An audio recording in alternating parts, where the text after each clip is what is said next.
Hello guys, welcome back to another oh my gosh, I just said Minecraft. Welcome back to another Boom Beach video. I was just playing some Minecraft, some Skyblock. Anyway, welcome back guys to another Boom Beach video. Today I'm going to be teaching you the ways of warriors. I'm going to be teaching you everything about it. It's been a while since I did a warrior episode. I got a bunch of warriors trained up, as you can see there. I'm going to be telling you all the secrets, tips, and tricks to using them, because warriors are very complicated. It's a very complicated troop to use. Now, right out the bat, some of you guys will be like, okay, well, you have warriors, why so much higher than me? You have your gunboat so much higher than me. You have so much more gunboat energy. You have warriors on max level. You have some awesome statues. And yes, that is true, but I'm also kind of high, not very high in victory points. But it's kind of like I'm going to be attacking high level bases, maybe some high level resource bases later on. And I'm just going to show you the ways on how to use them, how to use these warriors. Anyway, one thing I should mention before we start this episode, I'm not going to be attacking any bases with smoky, with warriors and one boat with heavy or one boat with scorcher. Sometimes you want to do that, but that's not in today's episode because I'm not very used to that. I'm used to just plain old warriors. And another thing I would like to say is don't use warriors with anything else. Like, don't use it with a tank strategy or anything else like that. It's just not going to go very well. But yeah. Let's get started. So there's this guy here. His name is BJC. I see a lot of people, by the way, that use this strategy way incorrectly. I was watching my dad play the other day, and he was he didn't know how to use it, and he's like level 45 now. And it's like, how do you not know how to use it? You've been using that strategy the entire time. So there's a lot of misconceptions about using warriors. One thing you should never do, or generally never do, there are some situations where it's actually worth it, is take out buildings ahead of time with gunboat energy. It's just not worth it. You could spend the energy on shocks later along. It's just not worth it. So like this shock launcher, some people will take that out. Don't do that, guys. It's not worth it. Now, granted, there are situations, very, very, very rare situations, where you're actually going to want to use or take down that, but just don't use that for the general kind of how to use warriors. Also, when you land your warriors, guys, you need to take out mines at the front. I don't need to take out this entire beach, because what I'm going to be doing, guys, is I'm going to be flaring close up. Now, there's a bunch of different ways. I'm actually going to retreat and show you. There's a bunch of different ways you guys can attack a base. You could take mini steps and heal them up, or you could destroy all the mines at the beginning and just go straight in. I like the mini steps and heal them up because I feel like they more stay alive that way. So what I would do is, just looking at this base, I never even scouted this base before. I'd take down the mines like I did. I'd flare to that machine gun, and then I'd flare up to this boom cannon because it makes a 45-degree angle with this HQ-22. Now, what I would not want to do is flare to this boom cannon, then flare directly to the flamethrower because it's not 45 degrees. This is generally speaking, there's always going to be exceptions. Like if there's a bunch of mines here, you might want to flare back here to get to where you're going. But just generally, guys, generally speaking, you want to go to 45 or just go straight up. So let's do this, guys. I'm going to be showing you the attack and kind of talk about how I do this. So what I would do first is I'm going to take down the mines there. Then I'm going to be dropping my flare to the machine gun. I'm going to drop all my warriors up here in the far right hand corner. They're all going to run in. And guys, it's okay. It's okay if you lose a few on the way up. Okay, it's perfectly fine. I'm a little excessive on the smoke, but if you have a little less gunboat energy, you might not want to use as many smoke as me. We're just going to do flare, flare, flare, flare. And the reason I dropped 2 flares, you'll see in a minute, that's using critters with warriors. And I'm just flaring here, and we're going to drop 1 med kit just for the final. I always drop a med kit at the very end, and we're going to drop critter box on the smoke. We're going to drop our shocks, so many shocks.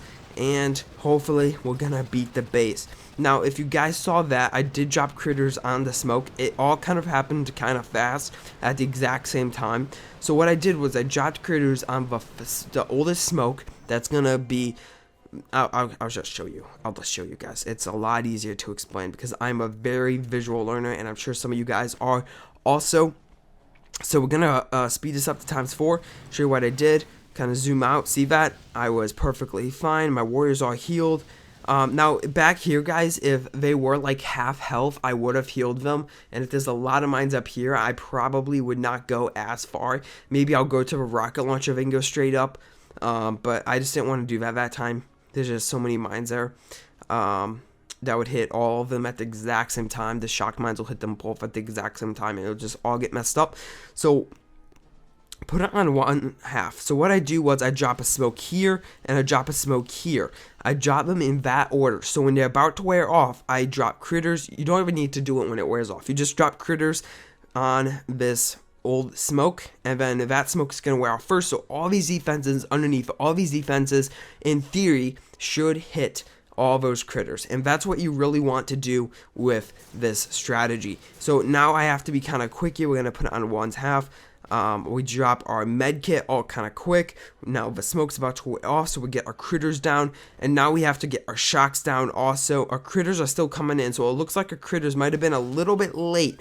Yeah, our critters was just a tad late, and it was just because I was a little unfocused, but in the end I was able to beat the base with only a minimal losses, which a lot of people would say was not worth it. Critters, guys, use critters to your advantage. Critters are the lifesaver. Critters are how you beat high level bases. So now we're going to look at a different type of layout, or this type of layout base.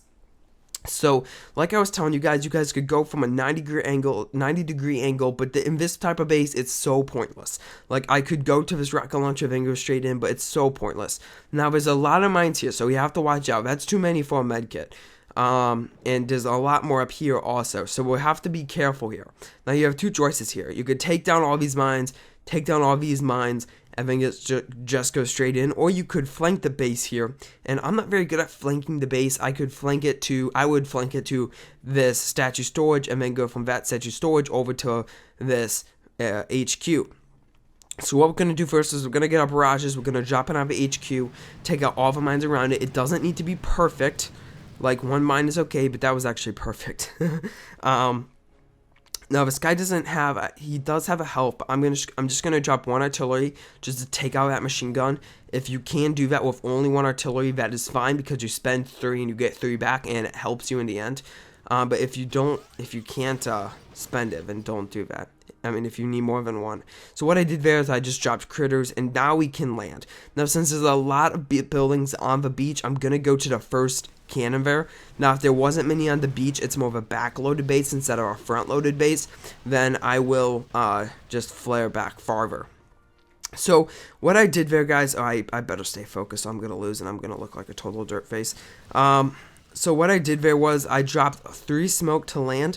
Now, there is a 1 smoking landing you guys can do, but I'll show you that in the next clip. But anyway, guys, I have all my warriors here on the HQ. They're all ready. I'm not going to drop a med kit because they're not that wounded. We're going to drop this. We're going to drop this. We're going to drop that. Could have used more, but I didn't have the gunboat energy. And we're just going to wreck this base once more. He did have health. He did have damage. He did have a ton of mines. He had high-level defenses around it. But in the end, we are able to beat this base. Why? Because we have phenomenal smoky warrior skills. We only lost 23. And let's also get a reward here. Let's get the diamonds. Why not? We're going to gym up our troops, and we will jump back into a base, and I will show you a 1 smoked landing. Now, generally speaking, we're not going to do that. That's a whole different episode right there. The shield generators. That's a complicated episode. There is a way you could take them down with this. This one looks good. He doesn't have too much HP. He has 2 shock launchers, which is fine. Just know where the mines are, guys. That's the main thing. You just kind of have to know where all the mines are. So there's a lot of mines around the HQ, so we're just going to drop a barrage just to take them all down, just wreck it. And then we are going to take down that mortar if we can. We're going to spend 1. We did get that mortar down, and there's a lot of mines here, and I'm kind of worried about that. But I need to show you these little step skills, because that's kind of what the episode point is. Actually, I'm not gonna need. I can't do little step skills on this base with getting a 1 smoke landing. So what we're gonna do is we're just gonna drop our flare, drop our warriors, and we're gonna drop one smoke there, 1 smoke there. Shock launcher is going to fire. We are gonna lose a few, but that's just the price you have to pay for a 1 smoke landing. Two smoke landing is much better. So we're going little skills, and it actually would have been a good idea if I double smoked that HQ with the other one, so I could drop my critters. But you don't need to have that smoke wear off right before to drop critters. Like, we could time this perfectly. We're just gonna drop our critters. We're gonna drop our 2 shocks. We're going to drop our med kit, and we are going to defeat this base very easily. So I hope you guys learned some high level and low level warrior skills that anyone can do. I believe anyone can use warriors. It just takes a lot of practice, a lot of trial and error, and eventually, guys, you will get good at warriors. And just watch YouTubers that use this strategy, because you learn so much just by them. And I'm actually going to start uploading more warrior skills because I love warriors. Okay. Anyway, I hope you learned something. If you did, be sure to drop a like. As always, if you're new to the channel, be sure to subscribe. I'll talk to you guys next time. Bye.